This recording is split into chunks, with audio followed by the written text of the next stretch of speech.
Hey, just got paid, and this payday I took home $3,712.44. Out of this paycheck, 2 automatic investments came out. My HSA for $160 and $650 went to my 401k. My partner also gave $920 to our joint expenses, which gives us our grand total of $4,632.44 to go ahead and budget. All right, we're starting in March, but March is already fully funded. So we are going to flip over to April and keep budgeting from where we had left off in the last video. I'm going to zero out holding where I put that 95 cents I didn't know what to do with last time. And we're just going to go down the list with fixed costs once again and pick up where we left off. So last time we funded half of my rent. My rent is $3,375. So I just filled that up for April. The rest of home is all good. We also funded food and drink as well as my transportation category last time. We didn't have enough for personal care, which is all of my hygiene products and toiletries. I like to give myself $200 there just because I like to get the stuff that's a little bit fancy and I don't want that coming out of the regular household consumables budget.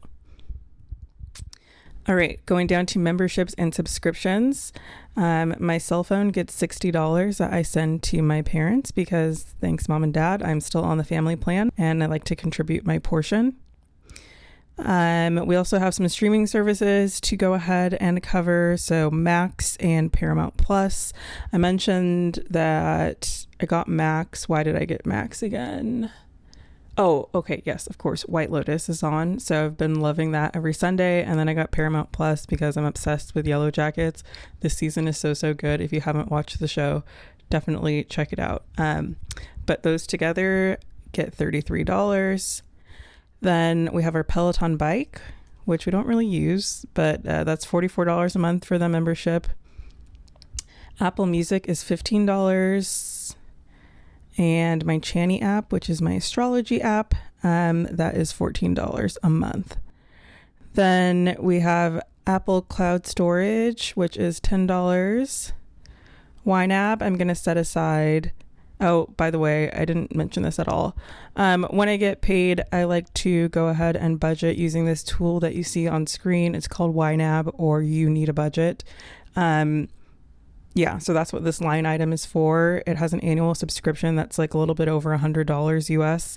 So I need to go ahead and set aside $9-ish to be on track for saving up for the annual subscription for next year.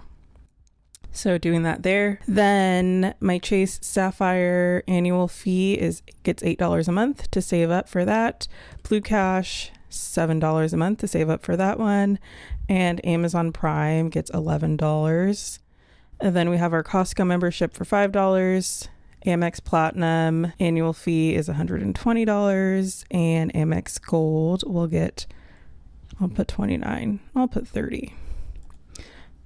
Gets $30. And then the rest of these are subscriptions that, these two, I'm reimbursed every single month by my Amex card for these. So it's net $0. The rest of these are annual subscriptions or just subscriptions that I've canceled and I'm not actively using at the moment. Although, hold up. I think I added a new subscription recently. What did I get? Oh, yes. Where is that? Okay, I guess it's not here. I added a new subscription for New York Magazine. So I will make sure I have that in fixed costs. I paid $40. I got a promotion for a whole year for $40. So whenever that expires, I guess next March, then I will figure out what that monthly cost is. But I just want to have it here so I can see it there. All right, the next view I like to look at is savings goals. And I also follow the method of Ramit Sethi, where I break down my spending into fixed costs, which should be about 50 to 60% or less of your pay. Savings goals, which I think is supposed to be around 5 to 10, and same thing with investments.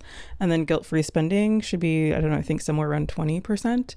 And I love it. It's a great, using that tool helps me to like make sure that I'm not getting overburdened by fixed costs as my income rises. That's a place where people tend to make changes and inflate their lifestyles in ways that are very difficult to unwind.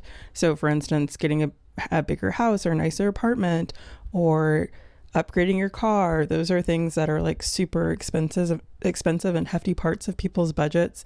And using his method, I think we're like somewhere around 40 something percent of like our total annual like take home pay with fixed costs. So that feels good and allows a whole bunch of flexibility for the other kind of fun spending that we want to do. Let me know if you want me to make a video of that. I've seen people doing like they're putting their YNAB numbers into the CSP. I'm happy to do that. I think it makes a lot of sense for someone like me too, where my pay is variable, like at least half of it is. So I get paid in paychecks that you're seeing here every like 2 weeks, bi-weekly, you know, just like standard. But a couple times a year, I also get paid out in stocks, which I cash out. And so those are huge lump sums of money that usually come in. Although this year right now, let's just say, yeah, we're going down in an earlier round. So that's not great. But anywho, so if you have variable income, you can plug in like your total annual, you know, take home pay and get a sense of like what those numbers really look like holistically. Anywho, yeah, getting back on track.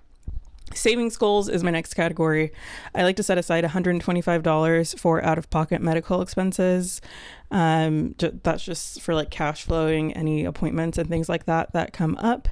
Then for holiday spending, that's anything like gifts or whatever gets us into the holiday spirit. I'm going to set aside $292, and that is based on our spending being around $3,500 last year. So want to just make sure we have enough going into next holiday season.